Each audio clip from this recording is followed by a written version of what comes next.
salamat sa privilege na tayo po ay makapanambahan, makapagsamba sa Panginoon. At isang pong privilege po na ibigay ng Diyos sa atin na tayo makapanambahan sa ating iglesia, sa Katunang First Baptist Church. Salamat din po kami sa mga pupunta dito, especially sa commitment sa iglesia ng ating Panginoon. Manalangin muna tayo bago tayo mag-start sa ating message. Tayo kung nanalangin, salamat kami o Diyos na sa favor, honor at privilege to worship you in truth spirit sa inyong iglesia, sa Katunang First Baptist Church. Salamat din po sa pagkakataon na kami ay despite sa marami kaming pagkukulang, marami kaming mga kasalanan na nagawa din sa aming isip, sa aming salita, at sa aming kapwa, at maging sa inyong harapan ng mahay, patuloy kaming humingi ng inyong kabag, grasya, pagkakatawad, magitan ng ibadan. Ama, salamat na hindi kami deserving to stand in this pulpit, but by your grace ay umaasa na kami, especially the message na mapakinggan po namin ay kayo po ang magbigay sa amin ng conviction ng pangunguna sa pag-ibigay. Salamat sa opportunity na ginamit po ako sa iglesia na ito, ang privilege na makapaglingkod sa ibasan. Ama, ang lahat ng ito ay binabalik namin ang pagkasalamat, pupuri, pagsamba sa mga pangyarihang pangalan ni Kristus na aming Panginoon at Tagapagligtas at Diyos. Amen. Okay, yung mga Bible po tayo, titingnan po natin ang Genesis chapter 22.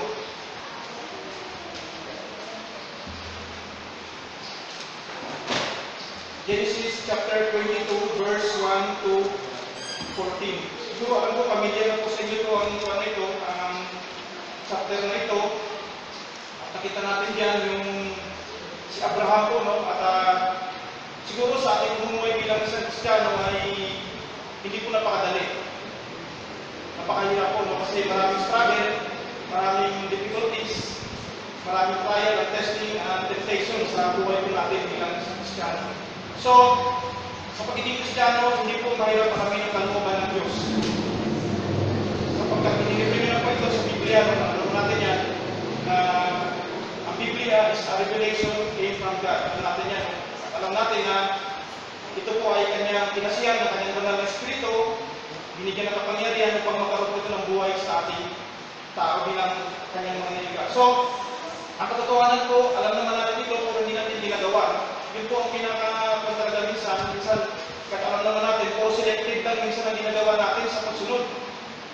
Pag medyo madali siya, medyo magaan, ay medyo dito ako susunod. At in myself, I-admit na nagkakamali sa mga bagay.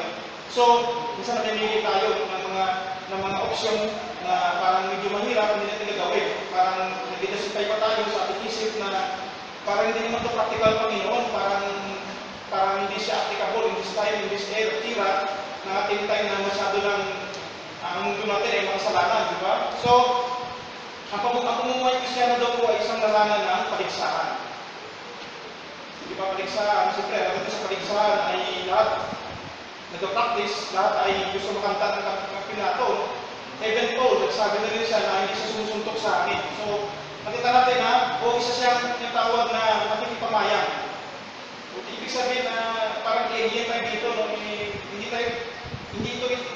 po ito ating tahanan, hindi po ito yung ating tunay na mundong ginagalawan. Kung sa mga nagpapaktis sa pagkanta, nagre-rehearse lang kami, parang gano'n. Kung pag in time na dumating na yung kantahan, yun na yung tunay na kantahan na may stage at may mga tao na object. So, nakita natin na ang problema at pagsubok ay bahagi talaga ng ating buhay. Minsan kami po pupunta kami ng jail, director, sa NBP po, nasabahan po ako doon sa Christ Living Ministry. At marami talaga mga question minsan na hindi ko kaya sagutin.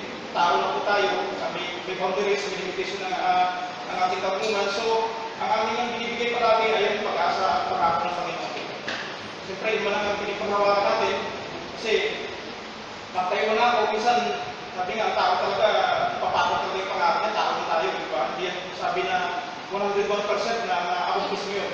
So, nakita natin na, sabi ko, ang buhay sa mundo ay isang panlanggayak siya, hindi siya yung tunay ng buhay. So, only God's word can give assurance and comfort sa kanilang buhay. Lalo kung mga ginagawa, napakahirap po. May mga ginagawa talaga na ayaw talaga ng Panginoon. At meron din iba na talagang tinatanggap din because of no choice. Kasi nandoon sila, requirements talaga sa bureau. Kung iba naman talaga na tinatanggap ng salita ng Panginoon ng buong buo. At the effect and the result of the God's word is manifested by the change of their lives. Ng kanilang buhay. So, nakita natin na kung napansin ko natin yan sa ating verse, sa Genesis chapter 22, topic na po namin dito sa prayer meeting yan, kung balikan ko lang, kasi gusto ko sa topic. Nakita po natin yung tinatawag na Abraham faith, trial, testing, and blessing. Si Abraham po nakita natin dyan, sabi sa Hebrew 11, verse 17, by faith, Abraham, when he tried, offered up Isaac, that received the promise, offered up his only begotten son. So, unahin na siguro natin yung mga blessing. Kasi ito yung pinaka-importante. Siguro pag kayo nagtatanong ng balita, anong unahin natin? Good news or bad news? Siguro good news kasi positive one yun eh. Positive effect yun eh. Pag good news na lang, huwag na lang makinig ng bad news. Kasi, di ba, pag sa balita, pag nanonood kayo, tumaas ang mga kuryente, di ba?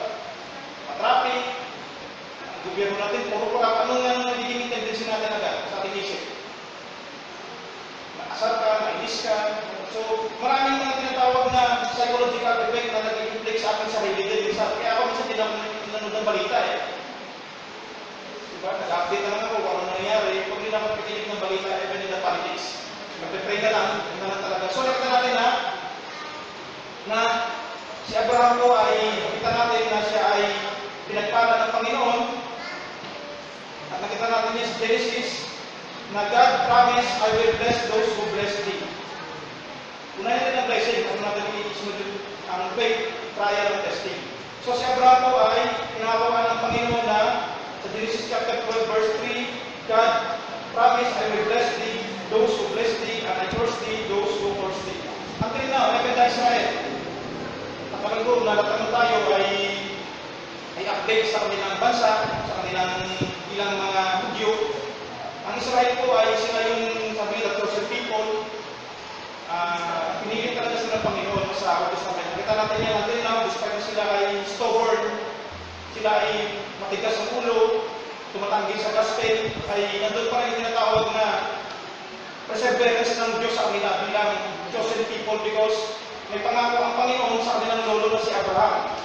I will bless thee, those who bless thee, and I will curse thee, those who curse thee. So makita natin na the promise and the legacy to Abraham is until now ay napunta po sa mga Israel. So, makita natin na sabi nga, God challenged our faith on Him like Abraham. Ang Diyos po, pag tayo po may pagkakapagpapalaya, i-expect po natin palagi na may problema talaga yan. Kasi minsan sa buhay, sabi nga, siguro hindi na siguro problema na palagi yung binibigay ng Diyos sa atin. Siguro nandun din yung biyaya eh, yung papala, di ba? Kasi yan, ano ba ng Diyos na tayo maging masaya? I-enjoy natin yung nabibigay niya. Part sa ibig sabihin, both sides, magiging flexible po tayo in both occasion. Yung sadness, so maging sad, kung maging masaya, hindi maging masaya, yung talaga ang buhay, di ba? Hindi palagi sabi na nasa intact tayo. May time talaga minsan na, kahit kami, minsan may time na ako kung talaga walang gana. Walang gana ng prayer meeting, walang gana ng punta sa Antipolo, pero pinipilit ko na magpunta sa Antipolo. Dahil sa mga tao na nagkahintay doon sa akin. Kasi tayo, limod tayo. Hindi tayo sabi na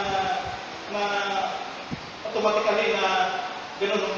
Pero ginagawa na lang natin, ginagawa na lang because of God, for God's sake. So pag nandoon ka na, na-enjoy mo na, nagawa mo na, na-realize mo na makaraga para yun. So, God challenged our faith like Abraham. It takes a number of years. Ano po ang pag-challenge ng faith? Hindi po yung basta-basta na tumatikon na ngayon na sabi na minsan kung sinasabi na binago ko ng Panginoon, kung siguro maganda naman yan na binago talaga sa ng Panginoon, pero minsan nagdala ko sa isip ko na sabi ko, pagbabago kasi hindi yan biglang nagtubo na kabuti. Diba? Na pag-legit lang, may ulan automatic, may kabuti agad yan. It takes time. Siguro ngayon talaga pagbabago na automatic, instant na pagbabago, pero may pagbabago na parang 20 years na wala pa rin nangyayari. Parang pabalik na yung tao. Imbis na nagbago, parang labas naggago pa. Parang gano'n So minsan napakahirap, no? Napakahirap. Pero ang ating trabaho bilang Kristiyano ay to share the gospel. Share the gospel of our Lord Jesus Christ. Kasi tayo, sabi lang, hindi naman tayo tagapagbago ng buhay ng tao. Siguro magbago sa salamat na we are instrument sa kanyang pagbabago at sa kanyang character development. So, makita natin ang blessing God promised ng Abraham was very rich in cattle in silver and gold. Genesis 13 verse 2, siya po ay napakayaman sa ginto at silver, pila. Nakita natin na si Abraham, napagtagumpayan niya ang 4 at 5 hari. Nung nilusog yung silot, kinuha niya sila. So, pangalawa, Genesis 15:6, and he believed in the Lord and he counted it to him for righteousness. So nakita natin na siya naniniwala sa Panginoon at counted him for righteousness. Isaac was born and fulfillment of God's promises was the Messiah, the next age came from our Lord Jesus Christ. Nakita natin, kung nagbabasa kayo ng Luke, nakita natin na kasama si Abraham doon sa kalululuhan ni Jesus Christ, di ba?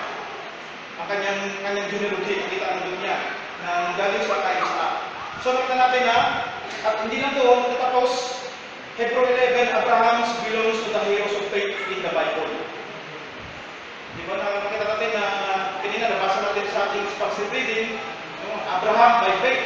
Nakita natin na napabilang siya sa tinatawag na napakadakilang may paniniwala, napakadakilang may pagsamba sa Panginoon.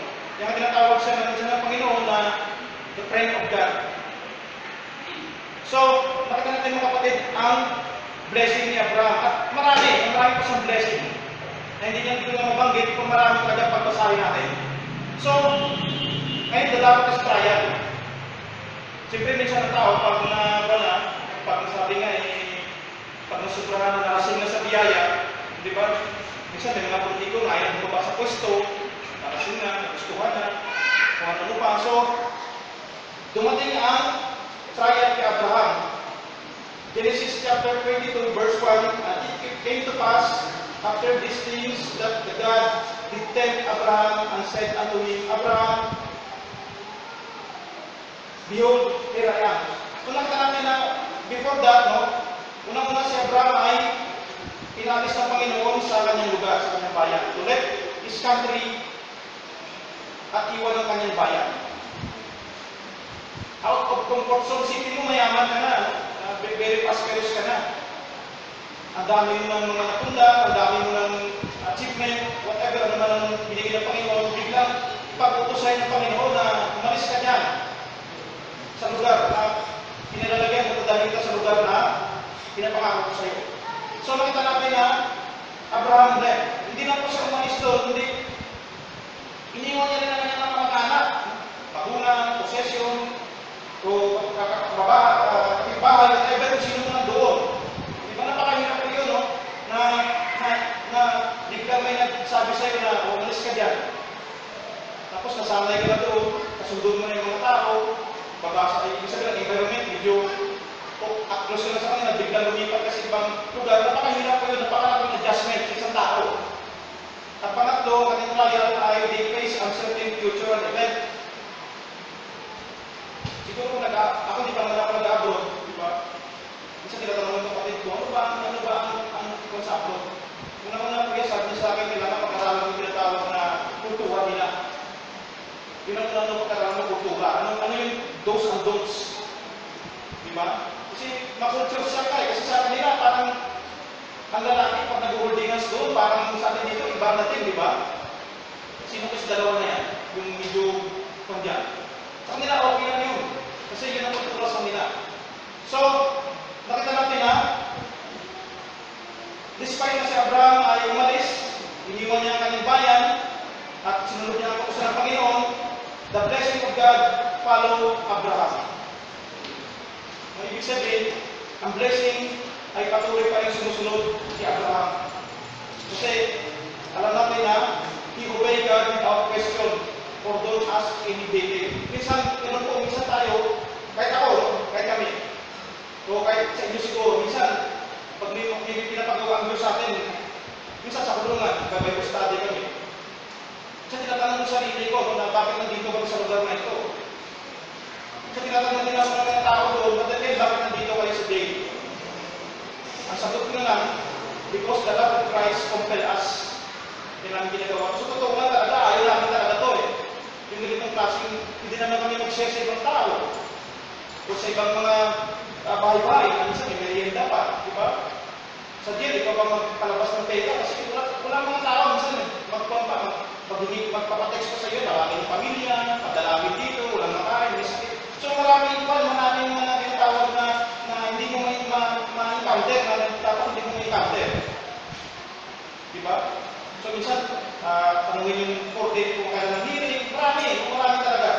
So, nakita natin na umalis si Abraham at sinunod niya ang kalooban ng Panginoon without question or to talk any day. Automatic, umalis siya. At nakita natin na despite ang pag-alis niya, ang blessing just follow Abraham. So, madagdag ko lang po nung kanina sa blessing. Ang isa pang susi talaga na nakita ko kay Abraham na he was blessed by God because he was dead.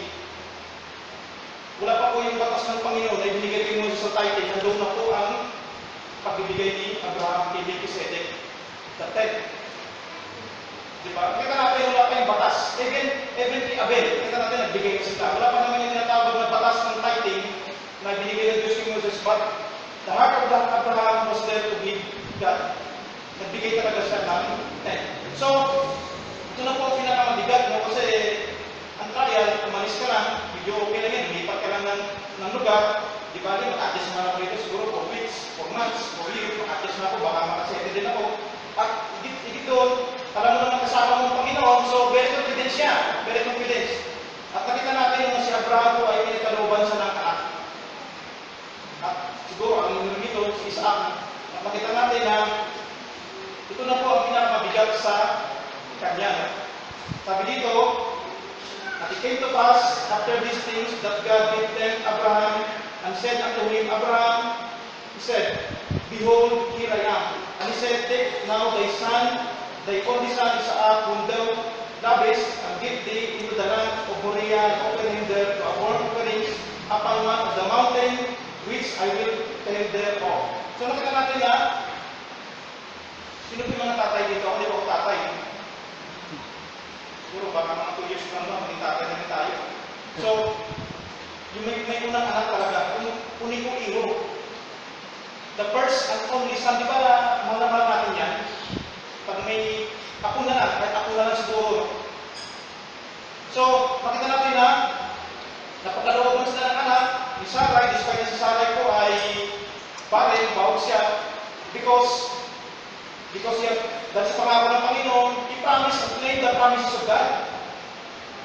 Sa mga previous chapter, nakita natin, tumawa pa nga siya sa Sarai, di ba? Parang nagmumula pa sa Panginoon na sa edad ko nito, tanda na ako, tapos bahog pa ako, magkakaanak pa ako. So, the promise of God is secure and assured to all those who believe in Him. So, nakita natin na hiniling ng Panginoon kay Abraham na ibigay ang kanyang pinakamamahal at pinakauniko iho sa Diyos. At nakita natin na siguro, just imagine po, eksena na ito. Minsan, i-imagine mo na ikaw si Abraham, kung tatay. Di ba? Tapos biglang malaki na yung anak mo, tumatakbo na, di ba, pamahal na sa'yo, lahat na. So, biglang kukunin sa'yo na sabihin ng Panginoon, ialay mo yung anak ko. Pero may sinabi ng Diyos sa kanya na sa anak mo yan ay magmumula ang aking lahi at pangako. Diba? So yung mind mo, ngayon kakaroon ng tinatawag na parang kinukontreta ng Diyos ang kanyang sinasabi at parang hindi siya praktikal. Kasi siya nagsabi na dito magmula ang pangako niya tapos kukunin niya ito. At iaalay ko pa. Di ba sa Bible masama yung mag-aalay ng bata? Diba? Sa umpisa niya, nakita natin yan na yung mga pagans religion nag-aalay ng mga bata, susunod nila. So, bawal po yun. So, parang may konsya, kung ako naman tingin, may confusion at may contradictory sa isip ni Abraham, ano ba ito? Kung despite na alam ni Abraham na mga bagay na ito ay galing sa Diyos, ay sinunod niya ang Diyos. Sunod na natin verse 2. Verse 3, and Abraham rose after in the morning. And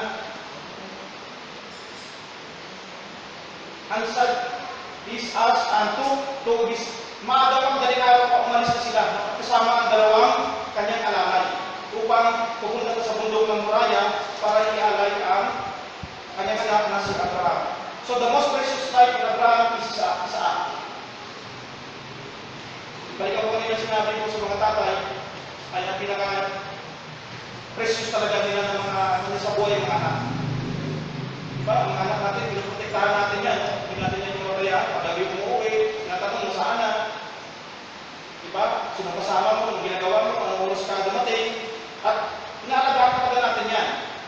So nakita natin na, siguro baka hindi ko na siguro sila tinatanong na ang Diyos hindi niya alam na may page Abraham. Alam niya yan eh. Siguro baka sa buhay na ni Sarah, ito na yung nagiging nila, no, ibig sabihin, nagiging sentro na naman ng buhay, nagiging idol minsan sa kanilang buhay. Minsan sa ating buhay, marami tayong idol na nakakaagaw sa atensyon sa relasyon natin sa Panginoon. I should mention na idol na may pang talaga ng may debate. Talagang masama talaga ito, ng Torpedo, sa Pablo. May ibang klaseng idol kasi binabanggit ng Bible yung na mas higit siya sa Panginoon. Diba? Especially loved ones, minamahal mo. Diba? Minsan may mga tao na paano kung wala siya, mamatay na ako. So parang doon na nakaikot yung mundo ng tao, sa tao na yan, sa babae na yan, sa lalaki na yan, pag nawala yung isa dyan, eh wala na rin siya. So yung tinatawag na idol, na nagiging orbit ng kanyang buhay. Loved ones, no? Boyfriend, girlfriend, diba? Ako may girlfriend ako, ako masunod. Diba? Hindi siya pwede masunod. Diba? Ayaw mo rin. Parang gano'n. Ibig sabihin, kailangan sa salita ng Panginoon na maging sentro ng ating relasyon, hindi kung ano naman sa atin. Kasi mapapabuti tayo dito eh. Hindi yung ating sariling pakapakanan o agenda. So, pinilisin yung mga babae ng mga Christian, kailangan, no? Siyempre, minsan, hindi mo rin may iwasan, baka believer. Kailangan sila yung maging mga kasunod natin. Ako hanga ko sa ibang mga reliyon na pagbabae ang membro, especially sa Iglesia ni Cristo ni Manalo. Very careful sa dyan kasi pag niligawan niya, automatic, pa-convert ka. Diba? Automatic yun. Kung ngayon pa-convert, walang ligawan. Diba? Napakahirap. Kailangan talaga, kasama kasi paniniwala eh. Nakataya, diba? So, wala tayong choice. If you are in truth, you are a Christian, truly believe in the Word of God, if God is abiding us, dapat panindigan din natin yan.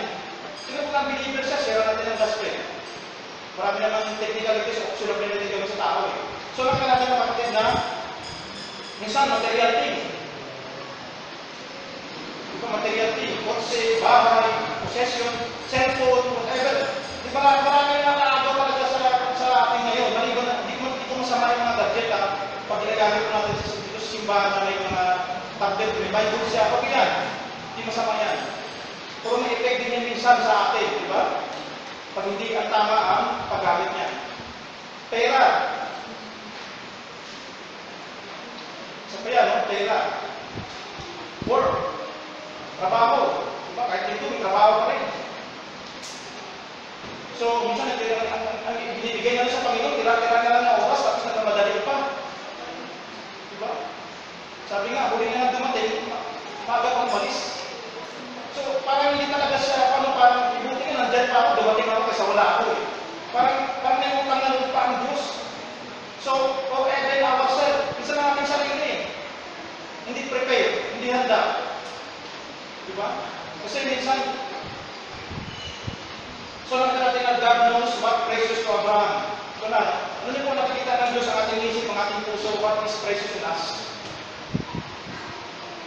Hindi ko po sinasabi na ang ating Diyos is good God, no? Kasi sila naman nagbigay niyan. He want us to be happy with spiritual, no? Pero dapat siya pa rin ang number 1 sa ating buhay.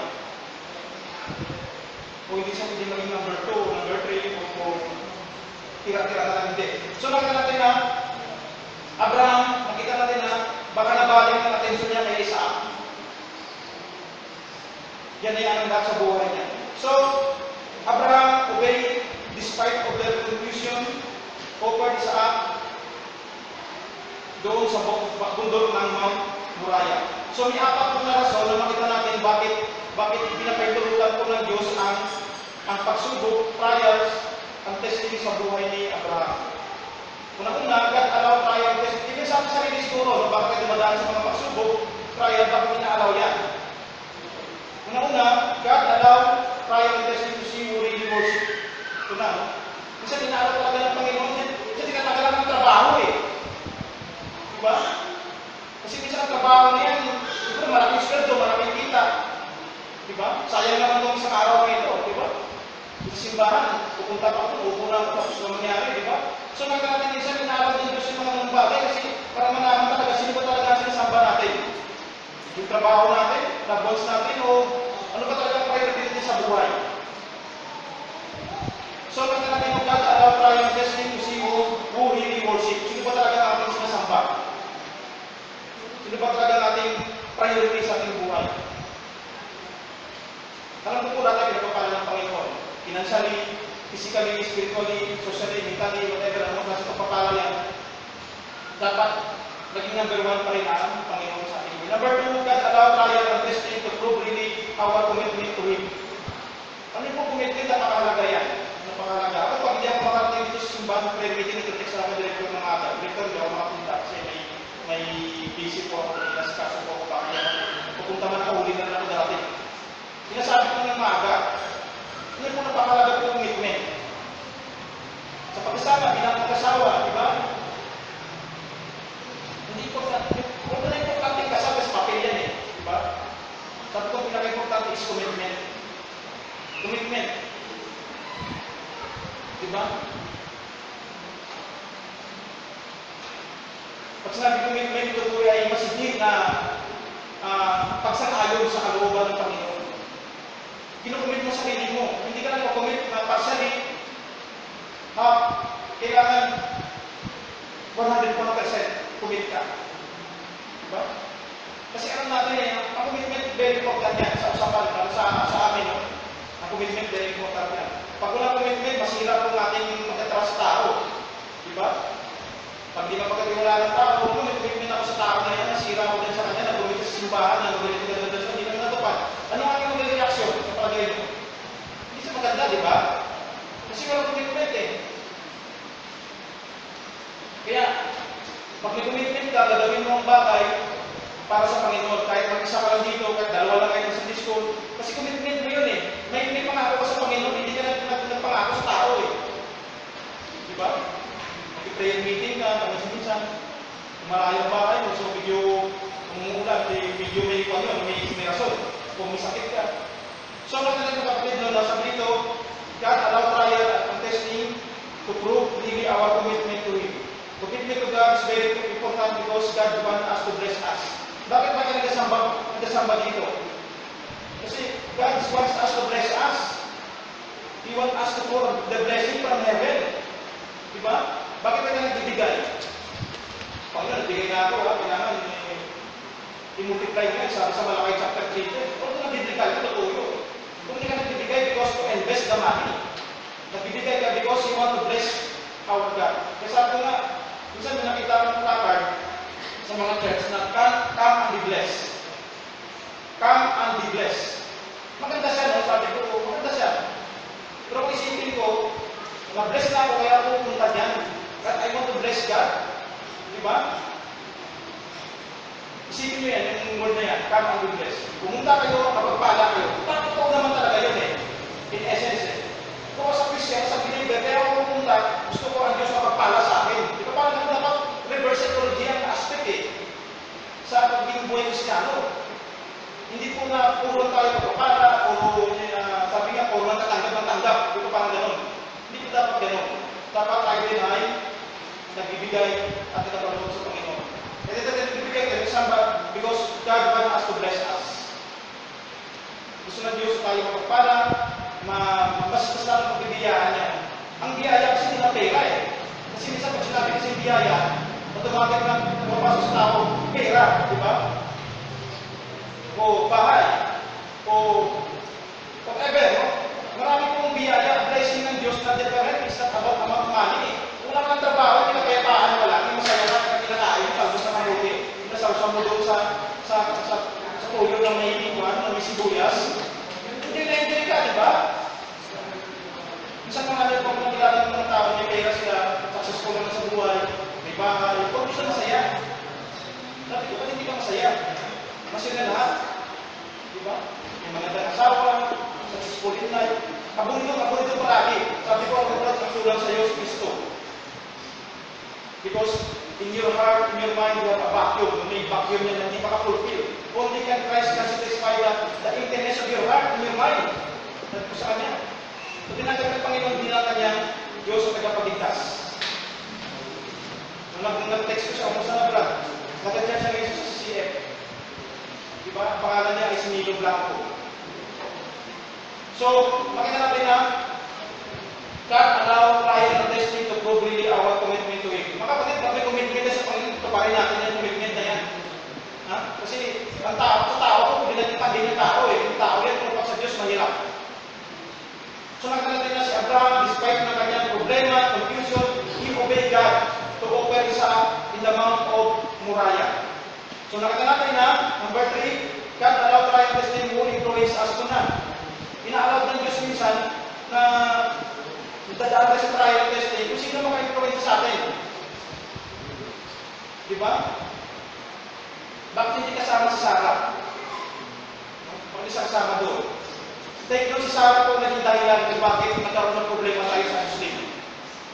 Ismael. Sige, kasi parang katagalan ng pangako ng Panginoon, may edad na ako, tapos ubod-ubod na ako. Paano ito? Yung alipin ko siya daw, sige, isipin natin na lang. So, na-influence ko si Abraham doon. Pagkada hindi maganda kami bahay o kahit sa media, whatever nakaka-influence sa ating mga yan. So, sabi natin God, about tayo at testing who influence us. Isipin mo, 3 days pa, 3 days. 3 days pa na pinag-iisipan ni Abraham yan. Alin po, sa 3 days yan, marami hindi mangyari, hindi magbago isip mo eh. Panginoon, ano to, laban ba o bawi? Pero o bayo? Pwede ka magsabi ng, bayo na lang tayo. Ano? Di ba kasi 3 days ang haba? Ang Diyos nagbibigay talaga ng option kay Abraham sa nagkaya ito o baka...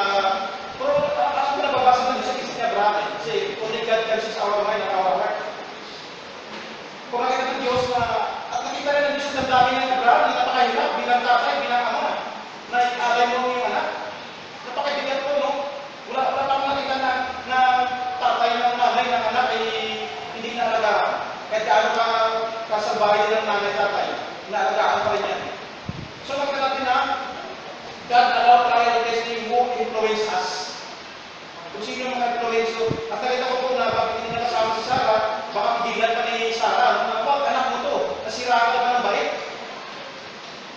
At mga previous letter, balikan mo nila, nakita natin si Sarah ay siya naging influence kay Abraham kung bakit pinasipin niya si Abraham sa kanya.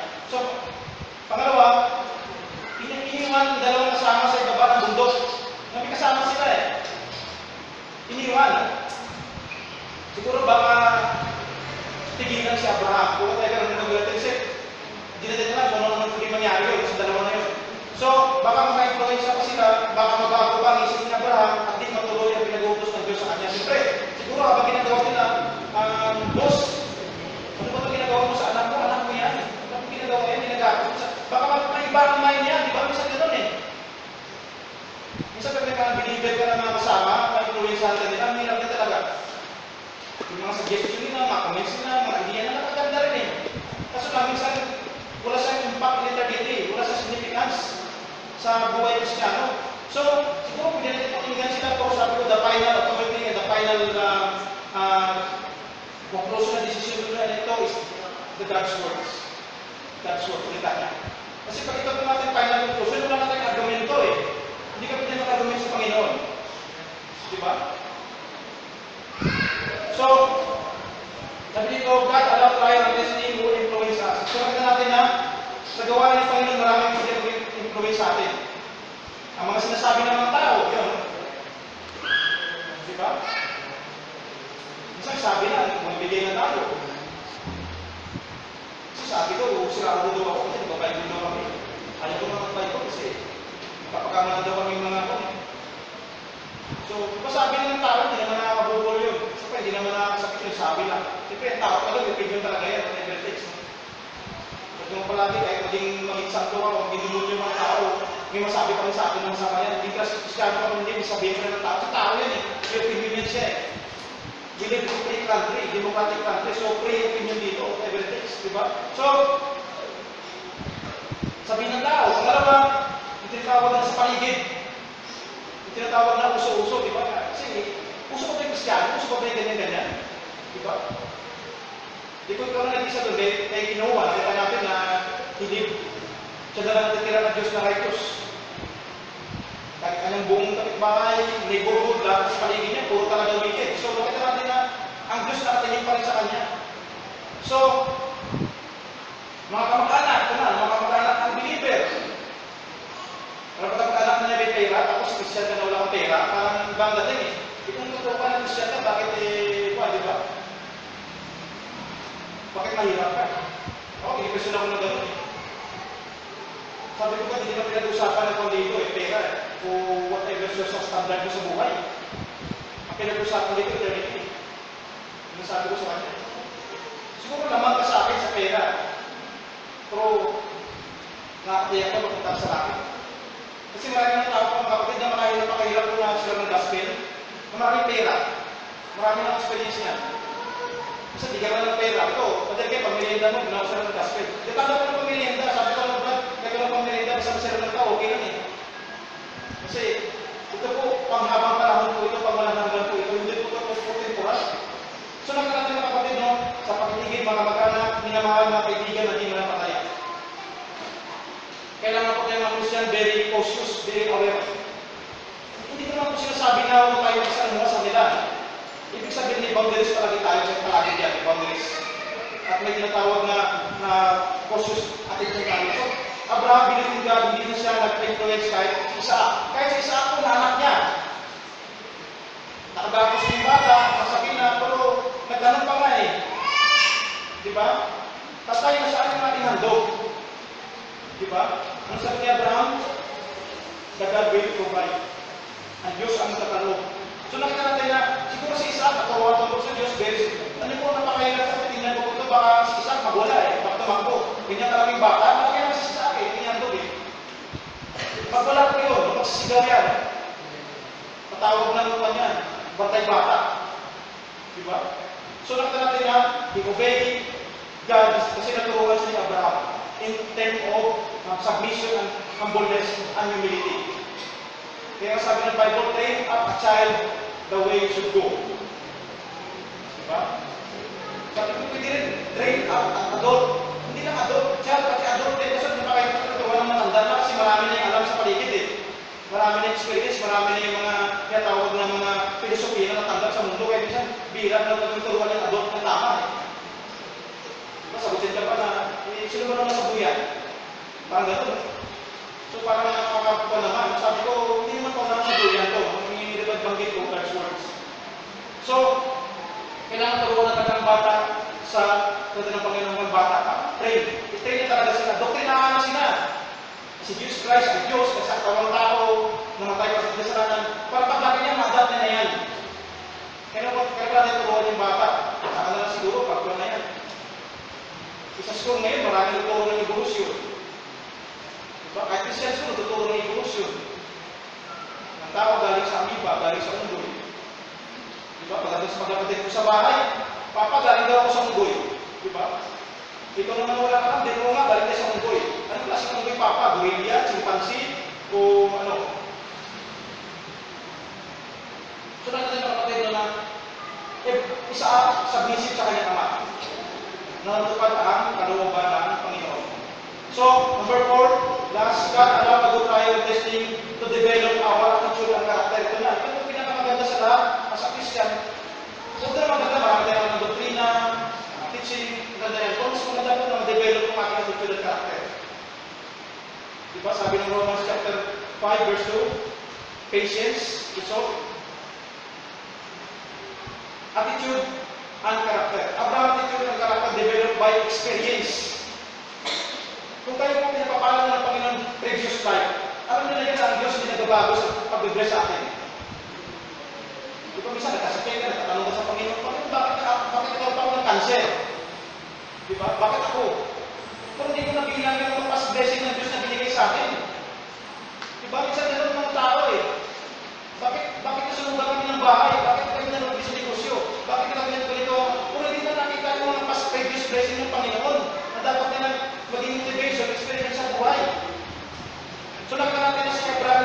nagmurmur, kung hindi siya nag-rebel sa Panginoon na, ang Panginoon, di ba, hindi siya nag-argue.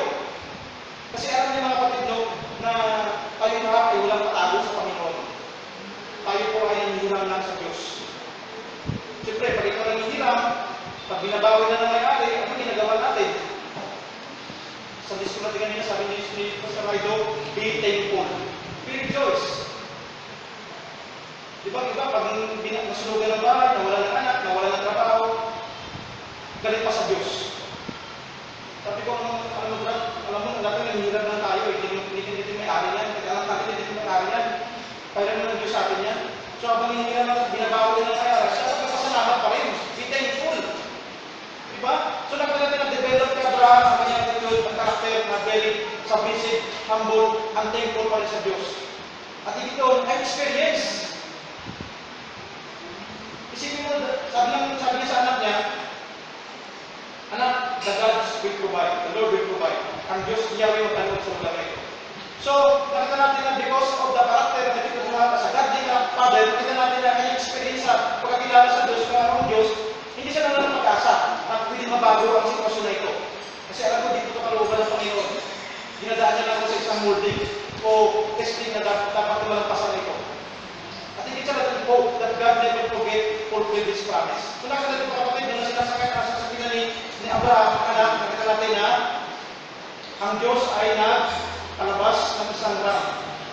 Na naipit doon sa mga kabayanan sa gulong dikit, damuan, at siya ang ibinigay nila, nagsabi sa doon na Genesis chapter 22, verse 14, and Abraham called the name of that place Jehovah Jireh, the God will provide. The God will provide. So nakita natin mga kapatid na napakalaga po na kung tayo inaalaw sa trials ng Diyos, diba baka may dinidevelop ang Diyos na karakter, attitude, at personality sa ating buhay. Kasi minsan, pag hindi ka kaladaan sa mga ganitong bagay, parang okay lang, di ba? Alam ko kayo mga tatay, mga nanay, may mga anak kayo eh. Pag ang anak nyo ay medyo hindi magandang ginagawa, anong ginagawa? Pinapalo. Di ba? At wag mo palo eh, papaliwanag mo sa kanya anak, kaya kung ginagawa kasi mali ang ginagawa mo eh. Hindi yung tama. Di ba? So, experience and hope. Experience karanasan. In previous chapter, nakita natin na si Abraham maraming experience sa Diyos. Since na siya umalis sa kanyang tahanan, nakita niya ang biyaya ng Panginoon, naranasan niya ang biyaya ng Panginoon, at nakita natin niya ang Panginoon ay tapat sa kanyang mga pangarap. Despite na parang madilinan, parang hindi siya ngayon. Kasi tayo mga tao, ating ugali, ang ating kung talaga, ay gusto natin instinctive, now na. Diba? Now na. Sa text, ganun eh, now na. Asa, as soon as possible. Siguro hindi naman siya nag-training, kung problema, kung pagka-training, talaga now na. Diba? So, kaya natin na by patience, by years. Siguro mag-realize sa mga kapatid sa ating buhay. Ako po, hindi naman siguro nangitsik ako galing din sa kulungan. Diba? Na-develop po sa akin doon sa kulungan sa attitude. Maging pasensyoso. Patience. Humbleness. Kasi wala kang choice eh. Kailangan ka submit ka. Hindi ka pwede mag-resist. Hindi ka pwede mag-relax. Hindi ka pwede mag-rebel.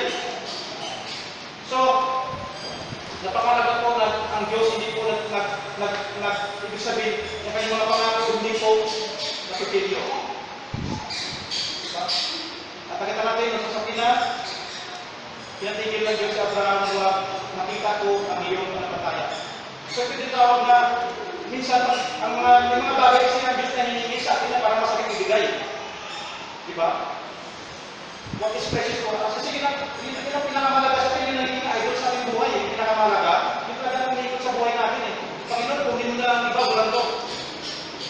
So nakita natin ng Diyos, ng puso niya, at isip na ito na pinakamalaga sa atin sa isa. Kung nakita natin na despite ito mahalaga, very excellent kay Abraham, ibinigay pa rin ng Panginoon. Nagkaloob siya na without any comments, suggestion or indicating what is the result of this obedience. Ganun na po, no? Sa ating pamumuhay Kristiyano, we must continue to obey God despite of our confusion, despite parang hindi mo intindihan ang nangyayari. Diba? So, kung tayo po sa pangwakas, kung tayo po ay natataya sa Diyos, amunin po ito ng Diyos. Kung tayo po naniniwala sa Diyos, or believer, ito po ay hamunin ng Diyos sa ating buhay. hamunin niya sa iba-ibang paraan, kung ito ba talaga ay totoo, ito ba ay talagang valid sa kanyang harapan ng faith natin. By testing and trials, nakita natin na ang Diyos pa rin ang gumagawa. Take note, no? Ang Diyos pa rin ang director behind the scene sa nangyari kay Abraham. Our God is a director behind our problems, our difficulties, even in our blessings. Diba? Siya pa rin ang director eh. Pag ang director, alam mo na ang script eh. Pag siya ang director eh. If God is our director, the script is already success and victorious. Kasi alam mo, ang Diyos ang director eh. Diba? Ang maganda na doon, kung tayo dumadaan sa mga sitwasyon natin, what is our attitude? What is our reaction? What is our, ano maka-influence sa atin, tendency sa ating buhay? So mga kapatid sa ating buhay bilang Kristiyano, alam ko di madali. We admit that, di madali.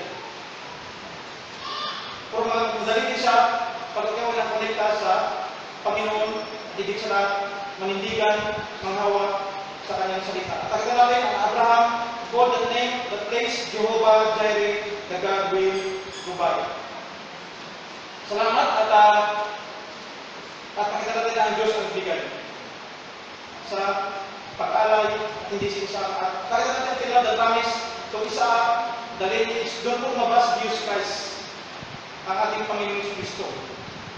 Until now, the blessing of God to Israel is there. Siguro, kung kayo mahilig sa mga history, ang Israel po napaka-successful na bansa sila. Lahat po ng manufacturer ng Boeing, ng Airbus, ng Lockheed, ng General Dynamics, ng mga aeroplano, barko, mga Israelita pala ang gumagawa ng mga Hudyo. Even the oil refinery, mga Hudyo may mayaman in this world. Mayaman sila, hindi Arab. Kasi because of the blessing of their father, kay Abraham, ang legacy. Diba? May legacy kasi yung blessing eh. At may legacy din ng course. Diba? Kaya dapat, as a Christian, as a believer, ang ating legacy, dapat maliwan sa ating mga mahal sa buhay, ating kaibigan, sa ating mga loved ones, or whatever, na mga tao na makasalunga po natin sa daigdig na ito. Siguro hindi natin siya madala sa Panginoon kung salamat na nagitabahan ito ng buhay. Ating trabaho ko siya, then for Christ only. The Holy Spirit ang siyang magturo sa kanila at mag-intercede sa tamang katuwaan, sa tamang doktrina, at sa tamang perspektibo ng buhay. Ay, paluwag lang tayo. Ako pinapalawagan, pwede ba kita ipaluwag ba? O sige, ay paluwag mo ako. Ano ba araw ang bakanting mo? Inaalam ko lang agad yun. Kung araw, kung oras, para mapag-aralan mo talaga. So, tayo pinalangin. Nagpapasalamat po kami sa buhay ni Abraham, o Diyos. Nakita namin ang kanyang example, kanyang pagiging model as a father of faith, a hero of faith. Nakita namin na despite ng kanyang pagiging tao, nakatulad din namin hindi po siya nanghinaya, hindi siya nagdalawang isip na ibigay ang pinakamalaga sa kanyang buhay ng kanyang anak. Ama, tulungan niyo rin kami na kami magkaroon ng ganitong klaseng pananaw na kung kayo ay hinihingi sa amin na parang ito ang pinaka-importante, ito ang pinaka-sentro na ng buhay namin. Hindi po kami magdadalawang isip na ibigay sa pagkakaroon po namin na ang lahat ng ito ay galing namin sa iyo at hindi lang namin sa namin sa iyo. Salamat din po sa mga blessing na ibigay po sa amin physically, financially, spiritually, socially, mentally, at sa lahat po ng mga biyaya sa pera o sa mga bagay na ibigay sa trabaho at sa lahat ng kalusugan, sa kapayapaan, at higit sa lahat sa joy na ibigay sa aming puso despite na marami kami struggle. There's joy in our hearts that the promises na binibigay po sa amin in heaven ay hindi po nawawala. Alam namin naman ang buhay sa mundo at sa matalang lamang, kami ay ang kamayan nandito, nakikiraan lang, ang aming buhay para kasulaman. Kaya salamat na naging nakita po namin na si Abraham ay natagumpayan niyo po sa pamagitan ng pagtitiwala po sa iyo. Ama, maraming salamat at binabalik namin ang lahat ng kapurihan sa inyo naman sa pangalan ni Yesu Cristo na aming Diyos at tagapagligtas sa gabay at patubay ng Espiritu Santo. Ito ang aming dalangin at pagsalamat at